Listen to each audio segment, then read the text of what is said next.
എടാ ഇത് നീയും കഴിഞ്ഞ ദിവസം മറ്റേ ഇൻസ്റ്റയില് റീൽ ഇട്ട വണ്ടിയല്ലേ ഇത്? ആ നീ ആ ഇൻസ്റ്റാഗ്രാം റീലിൽ കണ്ട മുതൽ തന്നെയാണ് ഇരിക്കുന്നത്. ഇത് JXE എന്ന് പറയുന്ന ഒരു RC കാർ ബ്രാൻഡിന്റെ 1:12 സ്കെയിൽ മോഡലിൽ വരുന്ന ലാൻഡ് ക്രൂയിസറാ. എനിക്കറിയാലോ, ഞാനൊരു Toyota land cruiser fan boy ആണ്. അങ്ങനെ എടുത്തതാ, കുറച്ചാളായി എടുത്തിട്ട്. ഓ, JXE അല്ലേ? ഞാൻ വിചാരിച്ചു നമ്മുടെ FMSന്റെ ലാൻഡ് ക്രൂയിസർ ആണ്. ഇല്ലടാ, FMSന്റെ അന്ന് എടുക്കാനായിട്ടൊരു പ്ലാൻ ഉണ്ടായിരുന്നു. പക്ഷെ അത്രയും ബഡ്ജറ്റ് ഇല്ലാത്തതുകൊണ്ട് ഞാൻ പിന്നെ കയ്യിൽ ഒതുങ്ങുന്ന ഒരു ബഡ്ജറ്റിൽ വരുന്ന ഒരെണ്ണം അങ്ങ് എടുത്തതാ.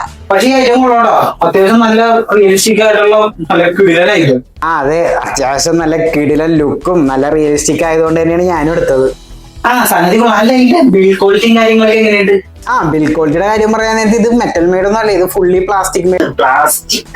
പക്ഷെ പ്ലാസ്റ്റിക് മെയ്ഡ് എന്ന് പറയുമ്പോഴേക്കും ഞെട്ടി വിളിക്കാൻ പറ്റട്ടെ, നല്ല കിടിലൻ ഡ്യൂറബിൾ ആയിട്ടുള്ള ഹൈ ക്വാളിറ്റി പ്ലാസ്റ്റിക് മെറ്റീരിയൽ വെച്ച് ഉണ്ടാക്കിയേക്കണ ഐറ്റം ആണിത്. ബോഡിയും കാര്യങ്ങളൊക്കെ ഊരാൻ പറ്റും. ഇതിന് വന്നേക്കുന്ന റിമൂവബിൾ ബോഡി ഒന്നും അല്ല, ഇത് ഫിക്സഡ് ആയിട്ടുള്ള ബോഡിയാണ്. പിന്നെ അത്രക്ക് റിമൂവ് ചെയ്യാനായിട്ട് ആഗ്രഹം ഉണ്ടെന്നുണ്ടെങ്കിൽ ഇതിന്റെ സ്ക്രൂ ഒക്കെ അഴിച്ച് അടിയിൽ നിന്ന് അഴിച്ച് എടുക്കാം. പക്ഷെ അതിന്റെ ആവശ്യമൊന്നും വരുന്നില്ല. അല്ല, മെയിൻ കാര്യം ചോദിക്കാൻ പറ്റുമോ, ഇത് ഹോബി ഗ്രേഡ് ആണോ അതോ ടോയ് ഗ്രേഡ് RC ആണോ? ഇതൊരു ഹോബി ഗ്രേഡ് ആണെന്ന് വെച്ച് കഴിഞ്ഞാൽ ഫുള്ളി ഹോബി ഗ്രേഡ് ആയിട്ടുള്ള ഒരു വണ്ടി അല്ല ഇത്. പക്ഷെ ഇതൊരു ടോയ് ഗ്രേഡും അല്ല, ഇത് രണ്ടിന്റെ നടുക്ക് നിൽക്കുന്ന ഒരു മുതലാണിത്. പക്ഷെ കണ്ട സാധനം പക്ക ഒരു ഹോബി ഗ്രേഡ് RC ആണെന്ന് പറഞ്ഞോ, അത്രക്ക് റിയലിസ്റ്റിക് ആയിട്ട്. അല്ല, ഇതിന്റെ ലൈറ്റും സംഭവങ്ങളൊക്കെ ഒന്ന് കത്തുന്ന് ഓണാക്കി ഒന്ന് കാണിച്ചു തരും. പിന്നെ ഇതിന്റെ ലൈറ്റൊക്കെ കത്തും, ഫുള്ളി ഫങ്ഷണൽ ഒക്കെയാണ്. ഇതാണ് ഇതിന്റെ റിമോട്ട് വരുന്നത്, കണ്ട? ഓ, ഇതാണ് ഇതിന്റെ റിമോട്ടും ഫംഗ്ഷനൊക്കെ. അല്ല, ഇതിൽ എന്തൊക്കെയാ ഫീച്ചേഴ്സും കാര്യങ്ങളൊക്കെ വരുന്ന? റിമോട്ട് കൺട്രോളിന്റെ കാര്യത്തിലോട്ട് വരാൻ നേരത്ത് ഇതാണ് ഇതിന്റെ റൈറ്റും ലെഫ്റ്റും തിരിക്കാനുള്ളത്. പിന്നെ ഇതാണ് ഇതിന്റെ ട്രിഗർ. പിന്നെ ഇത് ഇവിടെ ഒരു 3 പവർ ചാനൽ ഉണ്ട്. അതായത് ഈ വണ്ടി നമുക്ക് 3 മോഡ്സിൽ ഓടിക്കാൻ പറ്റും. Slow, mid, high. അത് കൺട്രോൾ ചെയ്യാനുള്ള ഒരു കുഞ്ഞു ബട്ടൺ ഇതിന്റെ ഉള്ളിലായിട്ട് ഇങ്ങനെ വരുന്നുണ്ട്. പിന്നെ ഈ ഒരു സംഭവം നമുക്ക് ഇങ്ങനെ തുറക്കാൻ പറ്റും. ഇത് ഞാൻ വേറെ RC കാറിന്റെ റിമോട്ടിലൊന്നും കണ്ടു. ഇങ്ങനെ ഒരു ഗാർഡ് വന്നേക്കണം. ഇവിടെ ഓൺ ഓഫ് സ്വിച്ച് വന്നിട്ടുണ്ട്. പിന്നെ ത്രോട്ടിൽ ബട്ടൺ അതിന്റെ ഞാൻ ആ മാറ്റർ വിട്ടുപോയി.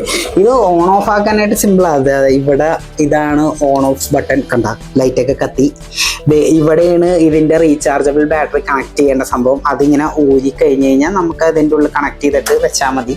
കണ്ട, ലൈറ്റ് ഒക്കെ കത്തണം. നോക്കിയേ, ഇതിപ്പോ നമുക്ക് റിമോട്ടായിട്ടൊന്ന് കണക്ട് ചെയ്ത് ഞാൻ കാണിച്ചു തരാം. കണക്റ്റാണ്. എന്റെ അമ്മോ, സാധനം. അല്ല, ഇതിന്റെ പെർഫോമൻസും കാര്യങ്ങളൊക്കെ എങ്ങനെയുണ്ട്? പെർഫോമൻസിന്റെ കാര്യം പറയുന്നത് നല്ല കിടിലം പെർഫോമൻസ് ആണ് വന്നേക്കുന്നത്. നല്ല 4-wheel ഡ്രൈവ് കപ്പാസിറ്റി ഒക്കെ ഇതിനുണ്ട്. ഈ ചെറിയ ചെറിയ മലകളും കല്ലുകളൊക്കെ കയറി പോകാനായിട്ട് സിമ്പിൾ ആയിട്ട് നല്ല പുഷ്പം പോലെ പോയിക്കോളും. ഓ, അപ്പൊ ഇത് സ്പീഡ് RC കാറല്ലേ, റേസിംഗിനൊന്നും പറ്റിയ മുതലല്ലേ? അല്ലല്ല, ഇത് ഒരു സ്പീഡ് RC കാറല്ല. Entirely for crawling purpose only. ഇതിന്റെ ഉള്ളിലിരിക്കുന്ന മോട്ടറും കാര്യങ്ങളൊക്കെ മെയിൻ ആയിട്ട് ക്രോളിംഗ് പർപ്പസിന് മാത്രം വേണ്ടിയുള്ള. എന്നും പറഞ്ഞ് ഇത് ഭയങ്കര സ്ലോയിൽ പോകുന്നല്ല. ഇതിൻ്റെ അകത്ത് ഈ പവർ നമ്മൾ അഡ്ജസ്റ്റ് ചെയ്ത് കഴിഞ്ഞാൽ അത്യാവശ്യം സ്പീഡിലൊക്കെ ഓടിച്ചിട്ടുണ്ടാവും. പക്ഷെ നോട്ട് ഫോർ റേസിംഗ് പർപ്പസ്. സസ്പെൻഷനും കാര്യങ്ങളൊക്കെ എങ്ങനെ? ഭയങ്കര സ്റ്റിഫ് ആയിട്ടുള്ള സസ്പെൻഷൻ ആണോ അതോ? സ്റ്റിഫ് സസ്പെൻഷൻ ഒന്നുമല്ല, അത്യാവശ്യം നല്ല സോഫ്റ്റ് ആയിട്ടുള്ള സസ്പെൻഷൻ ഒക്കെ വന്നേക്കണം. അതായത് ഇതിന്റെ സസ്പെൻഷൻ മോട്ടർ എല്ലാം ഈ ക്രോളിംഗ് പർപ്പസ് ബേസ് ചെയ്തിട്ട് ഇറക്കിയേക്കണതാ. അല്ല, ഒരു മാറ്റർ, ഇതിന്റെ സസ്പെൻഷൻ വല്ല കംപ്ലൈന്റും വരും? എനിക്കിപ്പോ ഇതുവരെ എടുത്തിട്ട് വേറെ കംപ്ലൈൻസും കാര്യങ്ങളൊന്നും വന്നിട്ടില്ല. സസ്പെൻഷൻ ബേസ് കംപ്ലൈൻസ് ഒന്നും വന്നിട്ടില്ല. അത്യാവശ്യം നല്ല പൊളിയായിട്ട് നല്ലോണം ഓടിച്ച് സൂപ്പർ ആയിട്ട് കൊണ്ടുപോകുന്നുണ്ട്. ഓ, സസ്പെൻഷൻ അപ്പൊ അങ്ങനെ ചെയ്യുന്നില്ലേ? അല്ല, അപ്പൊ ഇതിന്റെ ബാറ്ററി ബാക്കപ്പും കാര്യങ്ങളൊക്കെ? ബാറ്ററിയുടെ ബാക്കപ്പിന്റെ കാര്യം നീ അത് ഓടിക്കണ പോലെ ഇരിക്കും. ഇതിലെ ഓരോ പവർ മോഡ്സ് ഇടണ പോലെ ഇരിക്കും. ഇപ്പൊ സ്ലോ പവർ മോഡിലാണ് നീ ക്രോൾ ചെയ്യാനുള്ള പർപ്പസ് ആണെങ്കിൽ അത്യാവശ്യം നല്ല റൺ ടൈം ഒക്കെ കിട്ടും.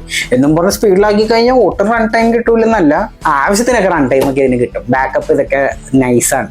അല്ല, പേടിയും കൺസേണൊക്കെ കൊണ്ട് ചോദിച്ചതേ ഉള്ളൂ. ഈ ടോയ്ലൊക്കെ പോലെ പെട്ടെന്ന് ബാറ്ററി എടുത്തിട്ട് വലിയ കാര്യമൊന്നുമില്ല. ടോയ് ഗ്രേഡ് പോലെ പെട്ടെന്ന് തീരുമൊന്നുമില്ല. ഇതിൽ അത്യാവശ്യം അതിനേക്കാളൊക്കെ അത്യാവശ്യം നല്ല ബാക്കപ്പ് കിട്ടും. പിന്നെ ഇത് വാട്ടർ റെസിസ്റ്റന്റ് ആണോ? വാട്ടർ റെസിസ്റ്റന്റ് ആണെന്ന് വെച്ച് കഴിഞ്ഞാൽ ഇത് എൻറ്റയർലി വാട്ടർ റെസിസ്റ്റന്റ് ആയിട്ടുള്ള വണ്ടിയല്ല.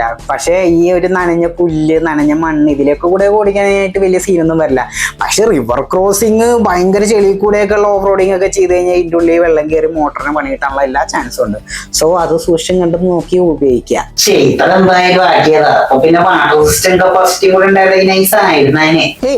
എനിക്ക് അങ്ങനെ തോന്നിയിട്ടില്ല. എനിക്ക് ഈ സാധനം സെറ്റാണ്. പിന്നെ നിനക്ക് വാട്ടർ റെസിസ്റ്റന്റ് ആയിട്ടുള്ള RC കാർ തന്നെ വേണമെന്നുണ്ടെങ്കിൽ നീ ഇത്രയും കൂടെ ബഡ്ജറ്റ് ഒക്കെ മുടക്കി ഒരു ഇത്രയും കൂടെ കൂടിയ വാട്ടർ റെസിസ്റ്റന്റ് ആയിട്ടുള്ള RC കാർ എടുക്കണമായിരിക്കും കുറച്ചും കൂടെ നല്ലത്. അത് നിർബന്ധമാണെങ്കിൽ അന്ന് വേണമെന്നുണ്ട് ഇത് തന്നെ മതി. ഇതൊന്നും തന്നെ ഞാൻ എടുത്തോളാം. അതായിരിക്കും എനിക്ക് നല്ലത് എന്റെ പോക്കറ്റിൽ. ഇത് എടുത്തോളാം. ഞാന് നമ്മുടെ കടവന്തരയുള്ള മൈക്ലിക് സ്റ്റോറിൽ നിന്ന് അവിടെ എല്ലാ ടൈപ്പ് RC കാർസും കാര്യങ്ങളൊക്കെ കിട്ടും. അപ്പൊ അവിടെ നിന്നാണ് ഈ മുതലിനെ ഞാൻ പൊക്കിയത്. ഓ, മൈക്ലിക് സ്റ്റോറിലുണ്ടല്ലേ. അപ്പൊ ഈ വണ്ടിയുടെ സർവീസ് എന്തെങ്കിലും കംപ്ലൈന്റ് വന്നാലോ അങ്ങനെയൊക്കെ എന്തെങ്കിലും സംഭവിച്ചു കഴിഞ്ഞാൽ സർവീസ് അവിടെ തന്നെ ഉണ്ട്, അവര് തന്നെ ചെയ്തുതരും. ഇപ്പൊ ഞാൻ ഈ എന്റെ വണ്ടി ഒരു പ്രാവശ്യം കൊണ്ട് സർവീസ് ഒക്കെ ചെയ്ത് സെറ്റ് ആക്കിയായിരുന്നു. ഇനിയിപ്പോ എന്തെങ്കിലും RC കാർ എന്തെങ്കിലും എടുത്തിട്ട് ഇഷ്യൂസ് വന്നിട്ടുണ്ടെങ്കിൽ അവിടെ കൊണ്ട് കൊടുത്താൽ മതി, അവര് റെഡിയാക്കി തരും. ആ, അത് കൊള്ളാം. ഈ സർവീസിന്റെ കാര്യത്തിൽ എന്ത് ചെയ്യുമെന്ന് എനിക്ക് എപ്പോഴും ഡൗട്ട് ആയിരുന്നു. ഈ RC കാറിന്റെ കാര്യത്തിൽ എന്തെങ്കിലും പറ്റിക്കഴിഞ്ഞാൽ അവിടെ കൊണ്ട് കൊടുക്കും. അത് മാറി കിട്ടി. അപ്പൊ ഇന്ന് തന്നെ ഒന്ന് ഓർമ്മ പോയി നോക്കണം. എടുക്കുന്നതിന് 1 മിനിറ്റ്. ഞാൻ ഈ എടുത്തേക്കണത് പ്ലാസ്റ്റിക് സസ്പെൻഷനും ചേസൊക്കെ വരുന്ന മോഡലാണ്. ഇപ്പൊ പുതിയതായിട്ട് വരുന്നത്, ഇപ്പൊ ഇത് ഡിസ്കണ്ടിന്യൂ ചെയ്ത് പുതിയതായിട്ട് വരുന്നത് മറ്റേ മെറ്റൽ സസ്പെൻഷനും ചേസൊക്കെ വരുന്നുണ്ട്. അതെടുത്താൽ മതി കേട്ടോ, അതാണ് ഏറ്റവും ബെസ്റ്റ് ഓപ്ഷൻ. പിന്നെ ഒരു കാര്യം കൂടി, ഞാൻ RC കാർസിന്റെ ഒരു യൂട്യൂബ് ചാനൽ തുടങ്ങിയിട്ടുണ്ട്, ഒന്ന് സബ്സ്ക്രൈബ് ചെയ്തേക്കണം വീഡിയോസ് ഒക്കെ ഇഷ്ടപ്പെട്ടിരുന്നിട്ടുണ്ടെങ്കിൽ. അതിന്റെ അടുത്ത് നീ ഇതിനു വേണ്ടിയുള്ള ചാനലും കാര്യങ്ങളൊക്കെ തുടങ്ങിയ വീഡിയോസും കാര്യങ്ങളൊക്കെ ഒന്ന് കണ്ടു നോക്കട്ടെ. സബ്സ്ക്രൈബ് ചെയ്യാൻ ആലോചിക്കാം.